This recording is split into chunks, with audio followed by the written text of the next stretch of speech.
シェラ皆さんこんにちは。二人パパのみっつんです。今日のゲストは異色の過去を持つ評判の占い師さんが登場。人の未来が見えるようになったというひょんなきっかけから男性時代に出たドラマウォーターボーイズというマジで、はい、多感な10代に経験した水泳合宿での葛藤もご紹介。10年かけて叶えた性別移行の話や知られざる温泉やトイレの利用方法などトランスジェンダーのリアルを正直にお話しいただきます。それでは行きましょう。二人パパの情報量が多すぎる元ウォーターボーイズ超人気女性占い師の反省ということで、見慣れない顔ぶれの3人ですが、本日はゲストトークということで、ゲストのご紹介とこのメンバーで撮影することになった理由をお伝えします。佐藤忠介さんと松岡宗志さんのお二人に来ていただきました。イエーイ。よろしくお願いします。多分ね、見てくださってる方誰って感じだと思うんですけれども佐藤さんお願いします。はい、佐藤忠介です。よろしくお願いします。私はトランスジェンダー MTF です。男から女に変わったトランスジェンダーです。で、現在は占い師として活動をしております。もともと俳優として男性の俳優として活動をしてたんですけど、今はひょんなことから占い師として活動しております。どんなひょんですか？ひょんすぎる。説明すると長くなっちゃう。長くなるから、はい、じゃあ置いといて、はどんな作品に出られてたとかは言えるんですか？はい、もちろん、はい、一番有名な作品だとウォーターボーイズという作品、はい、出させていただいておりまして、その時は男として活動してたので。じゃあ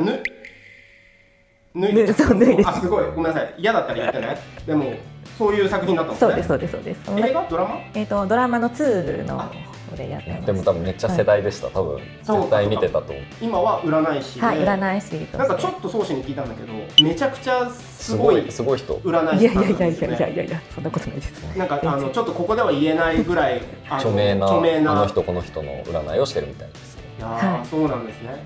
そしてお次は宗志くん。松岡宗志と言います。普段はゲイであることをオープンにしながら、その LGBTQ とか性的マイノリティに関する情報発信をしています。はい、テレビでもよく見る顔。いえ。ということで、そうでも普段ねテレビだといつも怖いって言われるんだよね。そう、ツイッターがね結構アグレッシブなタイプなので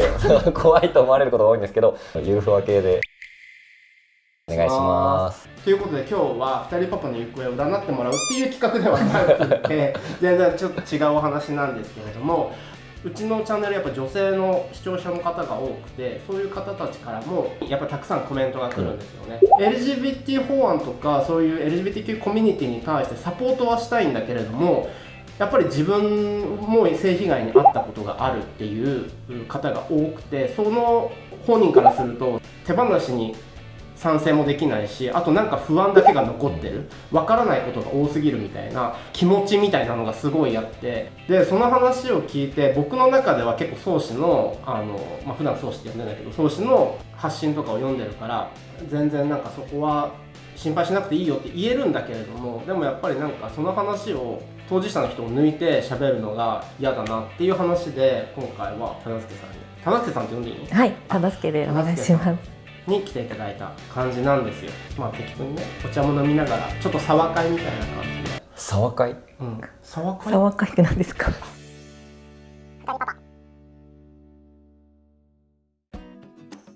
忠介さんの反省を聞いてみると情報量がすごいので、幼稚園の頃から順にお伺いするのですが、性別違和に気がついたのもこの時期だったようです。もともと私が心の違和感ですよね、を覚えたのがもう幼稚園で物心ついた時からだったんですよ。男の子は楽器をする、女の子はバレエをするみたいな分け方をされてたんですね、クラスで。で、なんで私はバレエができないんだろうっていうのがきっかけだったんですよ。で、そのまま小学生ぐらいになった時に当時のニュースで性同一性障害っていう言葉を使ったニュースをやってたんですよ。で、それを見た時に私はこれなんだっていうふうに思ったんですよね。その初恋の相手が男の子だったんですよ。なのでそのニュースを見るまでは私はゲイなのかなって思ってたんですけど、ただ決定的に違うのは女になりたいというか女の子っていう認識が自分の中ではあったので、そのニュースを見た時にゲイとトランスジェンダーっていうのは心の在り方が違うんだっていうのがそこではっきり分かって、でそこから私はトランスジェンダーっていう枠なんだってっていうことがはっきり分かったんですよね、うん、それで一つ私はちょっと楽になれたんですよ、はい、確かに結構最初自分も同性を好きだなと思った時に、これは自分のことを女性だと思って男性のことを好きなのか、男性として男性が好きなのかよくわからないみたいな感じになった時に、逆に忠介さんとは逆に、自分は男性として好きなんだなっていう、なんか僕子供の時は割となんか姉がいて結構マニキュアで遊ばれたりとか、なんか女の子の服着せられてイヤリングつけられて、なんかそういう時期もあったんで、お邪魔女ドレミのやつめっちゃ持ってます。お邪魔女ドレミは持ってなかったけど世代がでも僕の世代って特にテレビに出てくる人たちが本当にこう昔の言葉で言うとニューハーフで、その性同一性障害なのか、ゲイなのか分かんなくて、自分はそれになると思ってたから、でそのうちに出てきたのがホモで、今度はあれになるのかみたいな、なんかすごいその恐怖心だけがずっと強くて、自分が何者なのかみたいなところが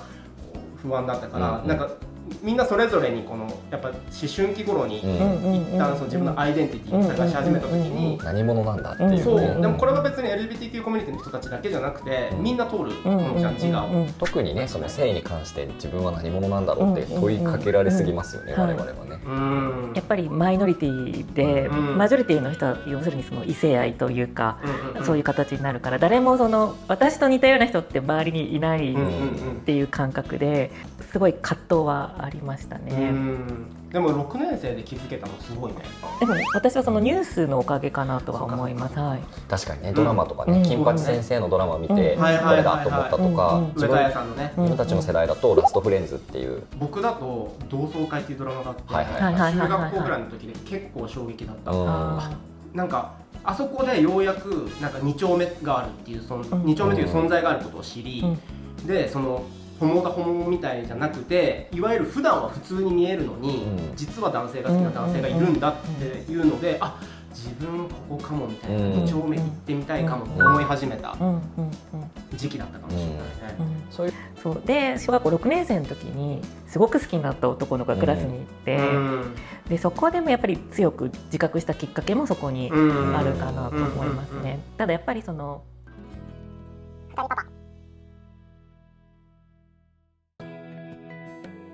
小学生の頃から性別違和に気づいていた忠介さん、友達には言えても家族には言えないという葛藤が芸能界に入るきっかけの一つになったといいます。でそれでこのまま大人になった時に男性として例えばサラリーマンみたいになって就活とか会社勤めしてこう生きていくのは私はちょっと難しいなって感じたんですよね、小学校のタイミングで。で芸能界だったら性の多様性というか、いろんな人がいるじゃないですか。なんか許されるみたいな。でそれこそお姉タレントって呼ばれる人たちがこう出てたから、私は芸能界だったら生きていけるかも、自分を肯定できるかもと思ってカミングアウトする前だったので、それで芸能界を目指そうって思ったんですよね。でそこから高校生になって初めてその事務所に所属することになって、高校卒業してウォーターボーイズっていう作品に出させていただいて、最初にウォーターボーイズちょっと大変ですねそれね。そうなんですよ。いきなり水着ってことでしょ。いきなり水着で、そっちね。俺まずさそこに抜擢されるというか、オーディションがあって、オーディションありました。それにちゃんとなんか受かってっていうところの方がすごいなと思って。いや本当にそう思う。すごい同時にやっぱりこうすごい葛藤してるのに、一番こう体を晒すっていうところに大変だったんだろうなって。特にトランスの方ってさ、どちらでも自分の体があんま好きになれないみたいな方も多いから聞くから。最初受かるわけないと思って受けたんですよね。でそれが1次審査通り2次審査通りみたいなで3回目で合格なんですけど、で合格したよっていうふうに事務所から言われた時に最初すごい嬉しかったんですよ。初めてドラマに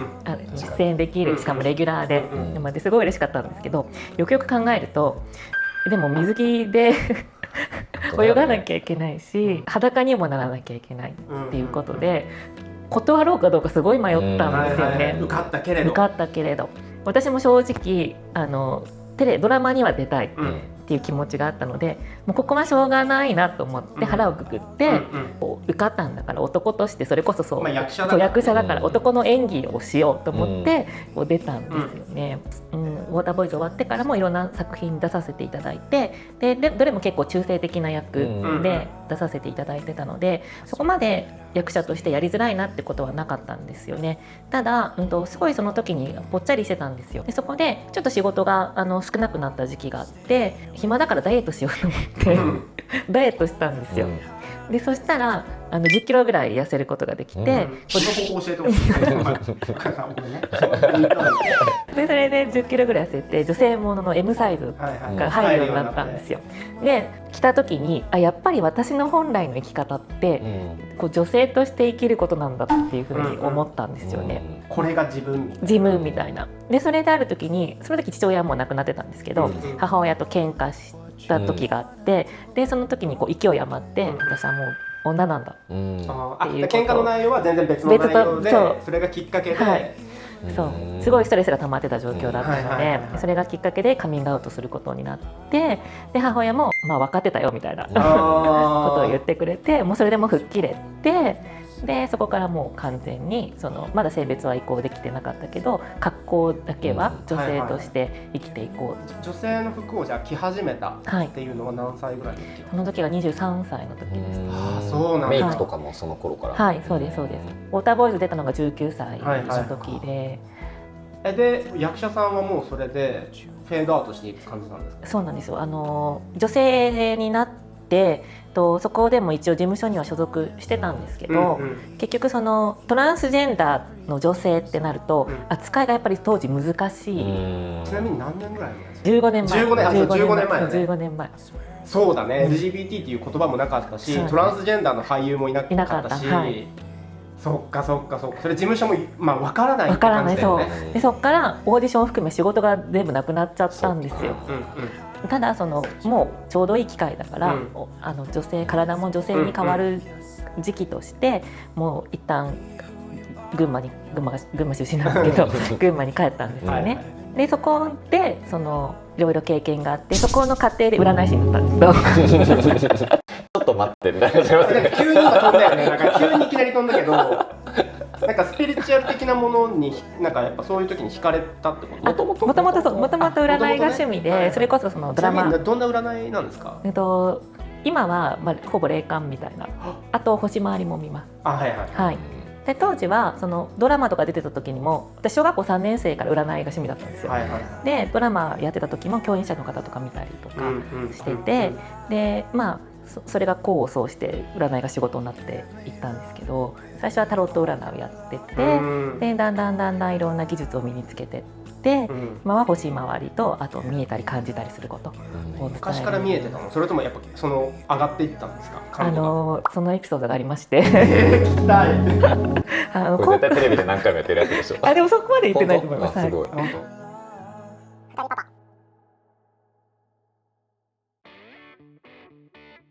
人の過去や未来が見えるようになったという忠助さん。そのひょんなきっかけが高校時代の弓道部だったそうなんです。高校生の時にオーラの泉って当時流行ってたんですよ。岩さんと見てたの？江原さん見てた。流行ってて、でその時に江原さんがゲストの部屋の中を透視するみたいなのやってたんですよ。そんなのあったっけ？本人はスタジオにいるけど。そう。それでなんかテレビ見てて、私もできるかもしれないって思って。なんでそう思うのそれ？でもそう思うってことが霊感だもんね。でそれで当時私弓道部だったんですけど、弓道部の先輩と話してて、先輩と話してたら、先輩の昨日の様子みたいのがなんとなく見えてきたんですよ。やだ、なんか今すごい見られてるなと思ってちょっと怖くなってきちゃったんだけど俺。もしかしてと思って、ちょうど江原さんの件もあったから、これ見えてるかもと思って、妄想でも何でもいいからちょっと確かめたいと聞いてみたんですよ、先輩に。昨日先輩この時間にこういう場所でこういう人となんかこういう話してませんでしたかみたいな。具体的やん。そしたら言ったらなんで知ってんのってなって、見えてるんだと思って、その時にそう見えてるんだと思って、でいろんな人に聞いてみたんですよ。部屋の中の様子とか、昨日こういうことしてたかって、そしたら大体8割方当たるから、これは見えてるって部類に入れてもいいなと思って、自分の中で。監視カメラこうついてるとかそういうことじゃないの？マジか。そうなんですよ。そっからなんか私って見えるんだなって思って。すごいな。でそれが今の本職に。そうです、本職に。それがこう積み重なってってそうですそうです。はい。雑誌で連載もたれてます。そうですね。はい、雑誌なんていう雑誌ですか？スイートさんっていう宝島社さんから出てるスイートさんっていう雑誌で今お世話になってて、で今年の、2023年の7月号、6月に発売された雑誌なんですけど、そこで2023年の下半期の星回りも書かせていただいてて、であと読まなきゃ。読んでください。スイートさんのスイートウェブっていうオンラインのサイトがあるんですけど、そこで毎月2回星回りを。俳優から占い師となった20代は男性から女性へと移行した時期でもあった忠相さん。ホルモン治療を始めた意外なきっかけがあったそうです。23歳で洋服が女性になり始めたっていうところからも移行って多分言っていいと思うんだけど、移行で私ホルモン療法を始めたのが28歳の時なんですよ。割とそこから時間経ちましたね。そうなんですよ。でなんでホルモン療法を始めたかっていうと、それまで変な話女性に見えてたから、特にそうか、支障がなかったんですよ。ただ28歳ぐらいになった時にちょっと髪の毛が薄くなってきた気がしたんですね。でこのままだと男になってしまうみたいな。抜け毛は男性ホルモンが影響してるからね。でそれから慌ててホルモン療法を始めようと思って、ただやっぱりすぐホルモン療法できないんですよね。心療内科で診断を受けて、そこからホルモン療法が始まるので、その心療内科の診断に関しても確か1年ぐらいかかってて、当時。そうだからそこから1年やって、で1年ホルモン療法をして、そこから手術みたいになるんですよね。結構トランスジェンダーの特に性別移行って性転換って言葉があるぐらい、明日パッて変わるみたいに思われちゃうことが多いと思うんですけど、もう今全然違いますよね。全然違います。ちょうど去年の今頃にかなたくんが彼の移行に関して手術も含めて移行の流れを言ってくれたんだけど、やっぱり時間かかるし、かなたくんは割と最初からも早く変わりたい、早く移行していきたいっていうタイプだったけど、そうじゃない方もいるし、やっぱ少しずつ自分でも診断を受けてステップを踏まないとそのプロセスにはいけないっていうのが決まってるからね。決まってるというか、そうじゃないと危険な場合もあるから。そうなんですよね。でなおかつお金もかかるじゃないですか。手術費用としてだいたい200万ぐらいかかるので、それを国内ですか？私はタイでやりました。そのお金を貯めるだけでも当時やっぱ大変だったので、それもやっぱ時間かかって、結局私が手術できたのが33歳の時なんですよね。23歳で服装が変わって、28歳からホルモンが始まって、33歳で手術されして、でその後も名前変更だ、戸籍変更だみたいになって、で名前を変えるのも1年間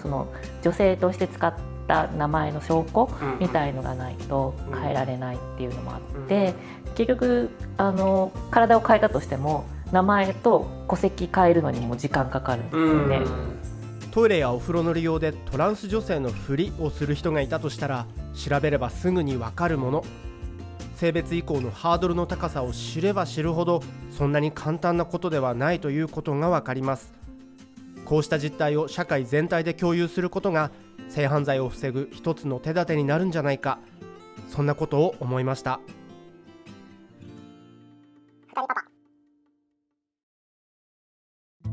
そして次に伺ったのが、忠相さんが性別移行中に直面したトイレや温泉の利用の仕方。そうですね、やっぱりそれは俗に言うパス度で、見た目で、いわゆるもう忠相さんはパス度高めな方ですよね。なのでそういう意味ではやっぱり女性に見える状態で男性トイレには入れないので、逆に入ったらすごい男性の方が慌てたり、違いますよって言ってくるので、だからそういうパス度が高い状態だとやっぱり女性トイレを使わざるを得ない状態でしたね。でも一方でお風呂だとそれはそれでまた違う、ね、お風呂はやっぱり私の場合は体にコンプレックスがあるので、そもそも女性のお風呂に入りたいって思えなかったんですよね。まず自分の体が自分で見ても嫌だし、でそれを見られるのも嫌だし、いくらその女性とはいえ、だから結局移行期の場合は私は温泉とか行ったらちょっと高めの部屋付きの部屋風呂がついてるものだったりとか、そういう感じで利用してました。最近だと家族風呂みたいなのを時間で予約貸し切りにできたりするのもあるからね。しかも結構トランスの友達とよく話す時に聞くのが、本当に行く先々でトイレに多目的トイレがあるかどうかとかを本当にこうチェックして、トイレマップみたいなのを自分の頭の中でどこがトイレ使えるかっていうのをすごい考えてる。私もやってました。いや今その話聞いて思い出したのが Hidden Figures っていうNASA で昔働いていた数学者の3人の女性が黒人の女性なんだけど、その頃まだまだ全然黒人差別がある時代で、トイレが黒人と白人で分かれていて、黒人っていうかカラーの人と有色人種と白人とみたいな。だからその彼女たちは自分たちのデパートメントで働いてるオフィスからなんか2マイルぐらい先の違うところまで走っていって、で戻ってきてまた仕事をするみたいな。でもずぶ濡れになって重たいものを持って行って帰ってきたら、40分間もどこに行ってたんだってボスが言って、いやトイレ行ってたんですみたいな。でそこでブチギレて、そのボスも理解をして、もうこれ NASA ではこういうことしないみたいなことをやった。ドラマタイズされてるんだけど、理解がなんか大変さを知ることで、改善されていく社会があるといいなっていうふうにはちょっと思いました。僕らはだからこうやってさ知る機会が多いじゃない、普段の生活の中で、このコミュニティの中にいるから友達がいてとか、だけどそういうの知らないとやっぱりこう怖い存在になってしまうっていうのは本当に嫌だなと思って、だからこそ今日来てもらってお話を伺えてよかったなと思います。そしてコメントでもいただいていた6月に成立した LGBT 理解増進法によって性犯罪者が増えるのではという点について、専門家の相思の意見を聞いてみました。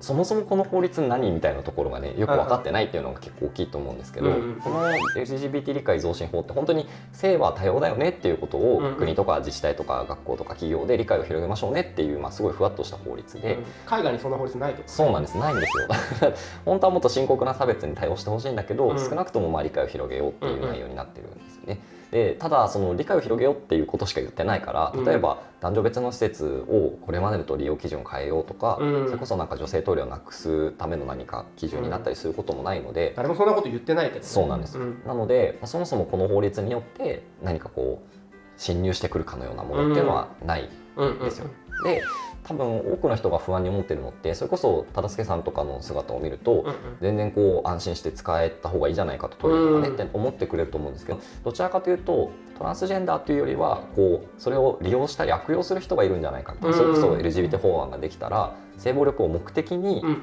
その法案ができたから心は女だってさえ言えば入れるようになるっていう勘違いをする人がいるんじゃないかみたいな。トランスジェンダーの人たちが困ってるのは分かったし、助けたいのは分かる、でも性被害は起こるじゃないっていうのが不安の方たちだよね。それは不安の気持ちとしてはすごくあり得るなと思うから、それはでもそうしてきた人いたらそれは問題ですよね。だから法律ができたことによって何か今の現状の運用が変わるわけではないので、撮影後に公開されたこの記事、性自認に合うトイレを使える国でトランスジェンダーのふりをする性犯罪は起きているのかによると、性自認に応じたトイレや更衣室を使用する権利を20年近くにわたり認められてきた地域で、その法律が制定された前と後を比較したデータを見ると、そのような行為が増加したという記録はなかったそうです。またそれらの権利が認められている地域と認められていない地域においての比較でも、覗きや性犯罪などの頻度が変わらなかったという結果が報告されているとのこと。少なくとも今との現状と同じように、その加害目的で入ってこようとした人はもちろんそれは問題だから、ちゃんと通報したりとか、犯罪だということで対応することになるんですよ。それは変わらない。だって LGBT 法案の話がある前からあったからね。そうなんです。で同時に根本的に性暴力とか性犯罪をなくしていかないといけない、だからこれはもうみんなで手を取り合っていくしかないっていうことなのかなとは思ってます。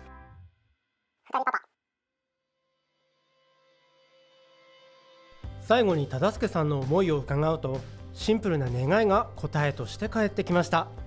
その最近の YouTube とかコメント見ててちょっと思ったことなんですけど、コメントでその LGBT のその権利みたいのを押し付けられるのが苦しいみたいなコメントがあったわけですよ。で私、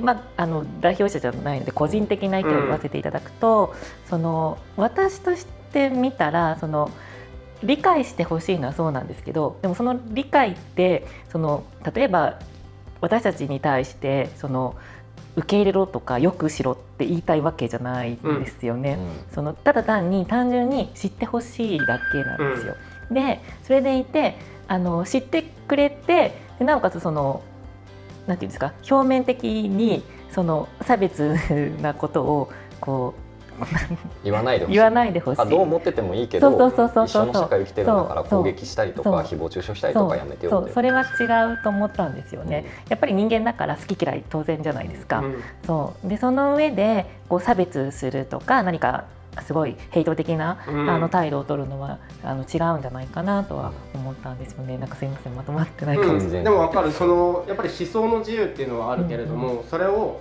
口に出して誰かを傷つけたら、それはやっぱり人を傷つけたことになるし、あとはそのいわゆる男女別の施設の利用に関しては、確かにこう不安に思う人もね実際いる時に、じゃあどういう基準にしたらみんなが安心して使えるかなっていうのを考えるのはすごい大事だと思うんですよ。みんなで考えていく必要があると思うんですけど、やっぱりその時に結構やっぱトランスジェンダーのリアルが全然伝わってなくて、それこそ加害者のように見立てられたりとか、一律でもう全部トランスジェンダーを排除するみたいな考え方はやっぱりそれはどうしても差別になってしまうから、そこをちゃんとリアルを知ってどういう困難があったり使いづらい使いにくいみたいなことの現状を知った上で、じゃあみんながどうやって利用しやすいトイレだったりお風呂とか、そういうものができるんだろうねっていう建設的な議論はもっと進めたいんですけど、やっぱりね結構そうコメントを読んだりとかね、YouTube のコメント欄はまだ平和だけど結構ルールが厳しいから、やっぱちょっと違うね、某 Y 系の水色のね雰囲気のコメント欄とかも見ちゃいけないみたいな、全く見ないですけど、やっぱり知ることからが一番大事だよね。じゃあ具体的に今不安だなと思う方たちがどうしたら、なんて今知ることが大事みたいな話があったけど、どうしたらその知っていけるのかなとか、なんか僕たちはこうやって発信はできるけど、そういう人たちばかりじゃないから、そういう方たちってじゃあ何ができるんだろうって思ったんだよね。その人たちの意見を変えたいというわけじゃなくて、不安だけどやっぱ LGBTQ コミュニティをサポートしたい、あとトランスジェンダーの人をサポートしたいっていう人たちは何から始めればいいんだと思う？会いたいって言っても会えないじゃん、情報として得ることはできるから、例えばトランス 101.jp っていうサイトとかが、トランスジェンダー今どういう状況にあるのかっていうことを本当に分かりやすくまとめてくれてたり、そうなんか性犯罪が増えるんじゃないかとか、そういう疑問に答えるようなそういうサイトもあるので、活用してもらえるのかなっていうのも思うし、あとはやっぱりどうにか当事者とちゃんと話してほしいなって、実はもうすでに一緒にいるわけなんですよね。それこそ忠助さんが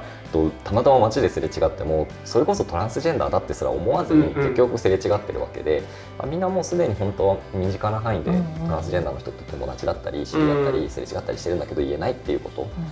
考えてもらって、でも確かにどこかで対話する機会があると、なんか自分の思ってたイメージと違ったとか、こんな感じなんだっていうことが分かるんじゃないかなとは思いますね。そうですね。知らないから怖いってことになるから、知っていけば怖くないし、知ることを僕も諦めたくないし、皆さんには諦めてほしくないなという思いで今日はこの動画を撮りました。無理せず皆さんができる範囲で、知ることを続けてもらえたら嬉しいなと思っております。今日は来てもらってよかったです。本当に貴重なお話をねシェアしていただいたので、ぜひ皆さんもコメント欄とかで、ご意見いただけたらと思います。最後うちのチャンネルではスウェーデン語でさようならという意味のヘイドーって締めてるんですけど、ご一緒に言っていただいてもよろしいですか？はい、ということでまた次回の動画で、皆さんにお会いできることを楽しみにしております。せーの、ヘイドー。さて来週の2人パパはリカです。みつんです。2人合わせて2人パパです。残り2回となった2人パパ日本編。次回はみつパパと息子くんの日本でのモーニングルーティンを僕ら2人で覗き見します。毎日朝ごはん食べましたか？それは見てのお楽しみ。僕は毎朝ヨーグルトを食べました。日本で美味しいヨーグルト。名前覚えてる？妖怪？違う。違うと思う。全部違うと思う。とにかくでも息子くんのランドセル姿が来週で最後で見納めになります。次回もまた見てくださいね。Sten, sax, påse. Vad blev det? Vi har blådas våfflor och i den så är det...